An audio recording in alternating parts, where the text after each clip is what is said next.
పశ్చిమ బెంగాల్లో ఎన్నికల సమయం సమీపిస్తున్న వేళ కాంగ్రెస్ మరియు సిపిఐ నేతృత్వంలోని వామపక్షాలు కూటమిని ఏర్పాటు చేయడంపైన సందిగ్ధంలో పడ్డాయి.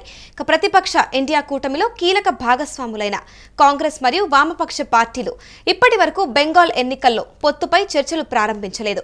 లెఫ్ట్ పార్టీతో జత కట్టడంపైన బెంగాల్ కాంగ్రెస్ యూనిట్లో విభేదాలు ఉన్నట్లు రాజకీయ వర్గాలు తెలుపుతున్నాయి. బెంగాల్ పిసిసి అధ్యక్షుడు శుభాంకర్ సర్కార్ పార్టీ ఒంటరిగా పోటీ చేయడానికి అనుకూలంగా ఉన్నారని తెలుస్తోంది. 2021 ఎన్నికల్లో కలిసి పోటీ చేయాలనే నిర్ణయాన్ని ఎన్నికలకు 5 నెలలు ముందుగానే కాంగ్రెస్ మరియు వామపక్షాలు 2020 డిసెంబర్లోనే ప్రకటించారు. కానీ కూటమి కేవలం 1 సీటును మాత్రమే గెలుచుకుంది. కాంగ్రెస్ మరియు వామపక్షాలు రెండు తమ ఖాతాలను తెరవడంలో విఫలం కాగా వాటి జూనియర్ మిత్రపక్షమైన ఇండియన్ సెక్యులర్ ఫ్రంట్ భంగర్ స్థానాన్ని గెలుచుకుంది. స్వాతంత్ర తర్వాత కూడా మొదటిసారిగా 2021 బెంగాల్ ఎన్నికల్లో వామపక్షాలు అసెంబ్లీలో తమ ప్రాతినిధ్యాన్ని కోల్పోయాయి. ఈ నేపథ్యంలోనే కాంగ్రెస్ వామపక్షాల పొత్తు సాధ్య అసాధ్యాలపైన సెఫాలజీ శ్రీనివాస్ గారిని అడిగి తెలుసుకుందాం. శ్రీనివాస్ గారు చెప్పండి, లెఫ్ట్ పార్టీలతో పొత్తును రాష్ట్ర కాంగ్రెస్ నేతలు ఎందుకు వ్యతిరేకిస్తున్నారంటారు? అమూల్య, ఇక్కడ 2 కీలక అంశాలు ఉన్నాయి. ఒకటి, బెంగాల్ కాంగ్రెస్ నేతలు భావిస్తున్న అంశం ఏంటి అంటే పార్టీని దీర్ఘకాలికంగా రాజకీయ ప్రయోజనాల కోసం ఒంటరిగా పోటీ చేయాలి అనేది ఒక వాదన అయితే, రెండో వాదన అంటే గత ఈ అసెంబ్లీ ఎన్నికల ఫలితాలలో చేదు అనుభవం అనేది కూడా కాంగ్రెస్ నేతల్ని వెంటాడుతుంది. దీంతో ఈసారి అంటే వచ్చే ఏప్రిల్ నెలలో జరిగేటువంటి పశ్చిమ బెంగాల్ అసెంబ్లీ ఎన్నికల్లో కాంగ్రెస్ ని ఒంటరిగా బరిలో దింపుదామని బెంగాల్ కాంగ్రెస్ నేతల్లో ఒక వర్గం బలంగా వాదిస్తూ ఉంది. ఇక్కడ మనం గమనిస్తే 1996లో కాంగ్రెస్ పశ్చిమ బెంగాల్లో ప్రధాన ప్రతిపక్షంగా ఉంది. ఆ రోజు మొత్తం అసెంబ్లీ స్థానాలైనటువంటి 294 స్థానాల్లో 288 సీట్లలో అభ్యర్థులు నిలబెట్టింది, 82 స్థానాలు గెలిచింది. ఓట్ పర్సెంటేజ్ కూడా తీసుకుంటే మనకి 39.5% గా ఉంది. అయితే దాని తర్వాత 1996 తర్వాత మమతా బెనర్జీ కాంగ్రెస్ ని వీడి తృణమూల్ కాంగ్రెస్ ని ఏర్పాటు చేయడంతో అనివార్యంగా కాంగ్రెస్ అనేది పశ్చిమ బెంగాల్లో బలహీన పడుతూ వచ్చింది. కాంగ్రెస్ వెనకున్న క్యాడరు మొత్తం మమతా వెనక వెళ్ళింది.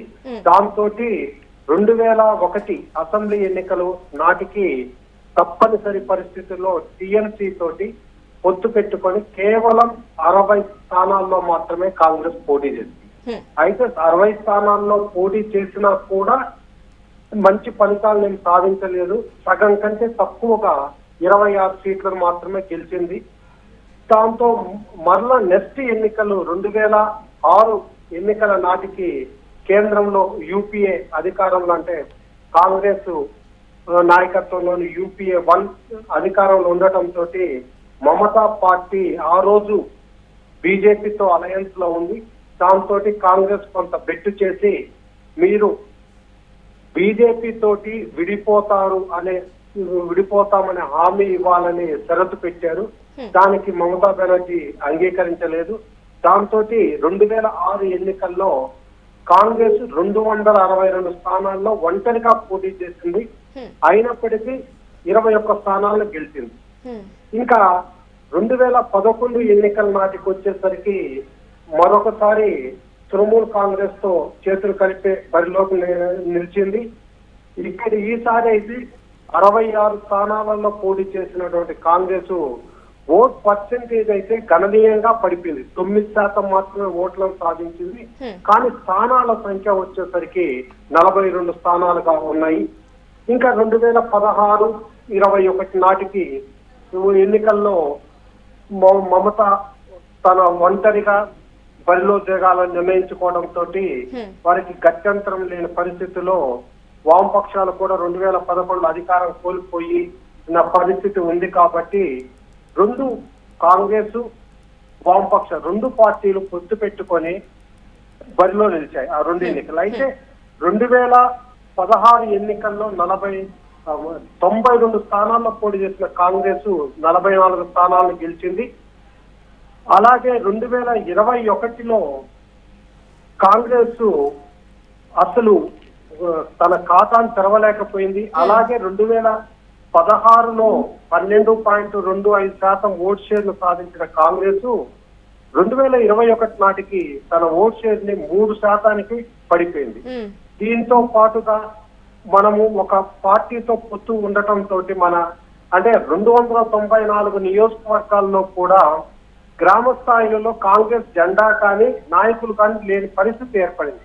దాంతో ఈసారి కాంగ్రెస్ నాయకత్వం చెప్తుంది ఏంటంటే మనం ఒంటరిగా పోటీ చేస్తే మన కాంగ్రెస్ జెండాని మన అజెండాని ప్రజల్లోకి గెలుపోవడం పక్కన పెట్టినా కూడా తాత్కాలిక రాజకీయ ప్రయోజనాల కంటే దీర్ఘకాలికంగా ప్రయోజనాలు ముఖ్యము. పార్టీని బెంగాల్లో మళ్ళీ పునర్జీవం పొందించాలంటే అంటే మరి ఇప్పుడు 2021లో ఒకసారి రిజల్ట్స్ చూసుకుంటే శ్రీనివాస్ గారు 2021 రిజల్ట్ చూసుకుంటే ఒక్క సీటు కూడా రాకపోయినా మళ్ళీ కూటమిని ఇప్పుడు మళ్ళీ నమ్మే పరిస్థితి ఉందంటారా? కూటమిని అంటే ఈ రోజు బెంగాల్ రాజకీయాల్లో పరిస్థితి ఎలా మారిందంటే ఒకప్పుడు ఒక 20 సంవత్సరాల క్రితము లెఫ్ట్ ఫ్రంట్ వర్సెస్ కాంగ్రెస్ గా ఉన్న రాజకీయం మారి తర్వాత 2001 నాటికి ఆ రాజకీయము లెఫ్ట్ ఫ్రంట్ వర్సెస్ మమతాగా మారింది. ప్రస్తుతం 2016 నుంచి లెఫ్ట్ ఫ్రంట్ అనేది సైడ్ లైన్ అయింది.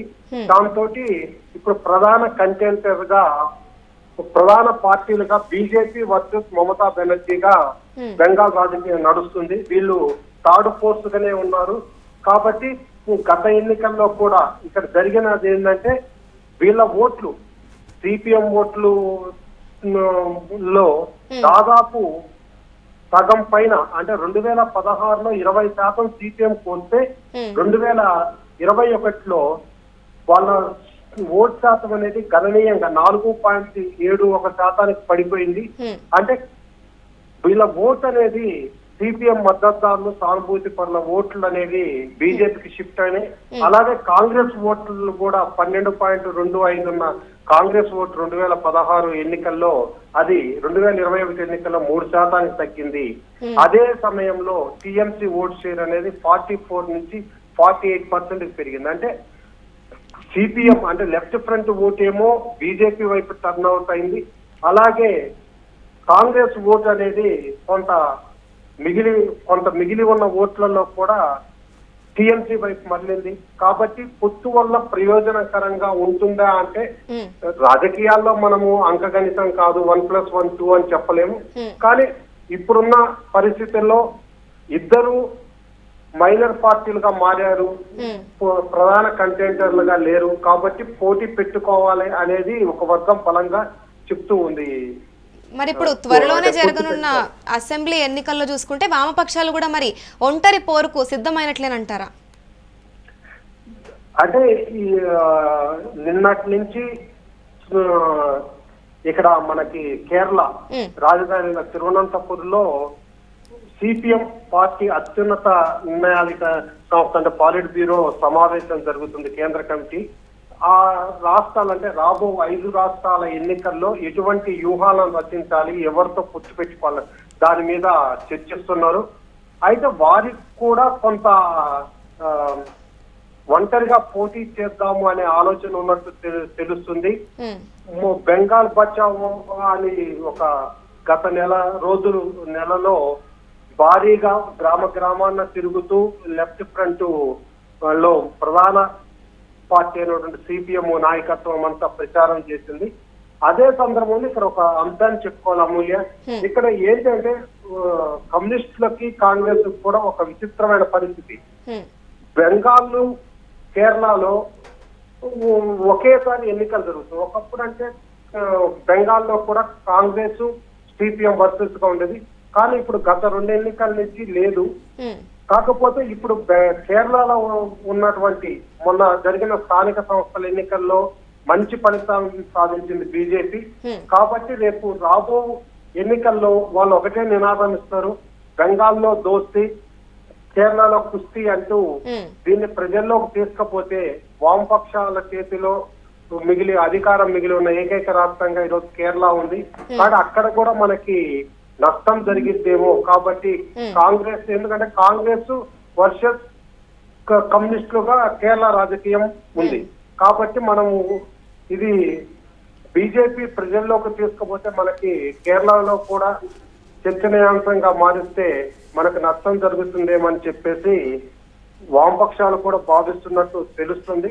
ఏదేమైనప్పటికీ అటు కేంద్ర కమిటీ అలాగే స్థానికంగా ఉన్న కాంగ్రెస్ నేతలు ఎన్ని మాట్లాడుకున్నా, ఎవరు ఏ వాదాన్ని తీసుకొచ్చినా పొత్తు పెట్టుకోవాలా లేదన్నా ఫైనల్ గా ఢిల్లీలో ఉన్న అధిష్టానం నిర్ణయం మేరకే పొత్తులు అనేవి ఉంటాయనేది మనందరికీ తెలిసిన విషయమే. అమూల్య. రైట్, థ్యాంక్ యూ శ్రీనివాస్ గారు. ఇక చూసుకుంటే పశ్చిమ బెంగాల్లో ఎన్నికల సమయం సమీపిస్తున్న వేళ కాంగ్రెస్ మరియు సిపిఐ నేతృత్వంలోని వామపక్షాలు కూటమిని ఏర్పాటు చేయడం పైన సందిగ్ధంలో పడ్డాయి. ప్రతిపక్ష ఇండియా కూటమిలో కీలక భాగస్వాములైన కాంగ్రెస్ మరియు వామపక్ష పార్టీలు ఇప్పటి వరకు బెంగాల్ ఎన్నికల్లో పొత్తుపైన చర్చలు ప్రారంభించలేదు. ఇక లెఫ్ట్ పార్టీతో జతకట్టడం పైన బెంగాల్ కాంగ్రెస్ యూనిట్లో విభేదాలున్నట్లు రాజకీయ వర్గాలు తెలుపుతున్నాయి. బెంగాల్ పీసీసీ అధ్యక్షుడు శుభాంకర్ సర్కార్ పార్టీ ఒంటరిగా పోటీ చేయడానికి అనుకూలంగా ఉన్నారని తెలుస్తోంది. 2021 ఎన్నికలలో కలిసి పోటీ చేయాలనే నిర్ణయాన్ని ఎన్నికలకు 5 నెలల ముందుగానే కాంగ్రెస్ మరియు వామపక్షాలు 2020 డిసెంబర్లోనే ప్రకటించారు. కానీ కూటమి కేవలం 1 సీటును మాత్రమే గెలుచుకుంది. కాంగ్రెస్ మరియు వామపక్షాలు రెండు తమ ఖాతాలను తెరవడంలో విఫలం కాగా వాటి జూనియర్ మిత్రపక్షమైన ఇండియన్ సెక్యులర్ ఫ్రంట్ బంగర్ స్థానాన్ని గెలుచుకుంది. స్వాతంత్ర్యం తర్వాత మొదటిసారి 2021 బెంగాల్ ఎన్నికల్లో వామపక్షాలు అసెంబ్లీలో తమ ప్రాతినిధ్యాన్ని కోల్పోయాయి.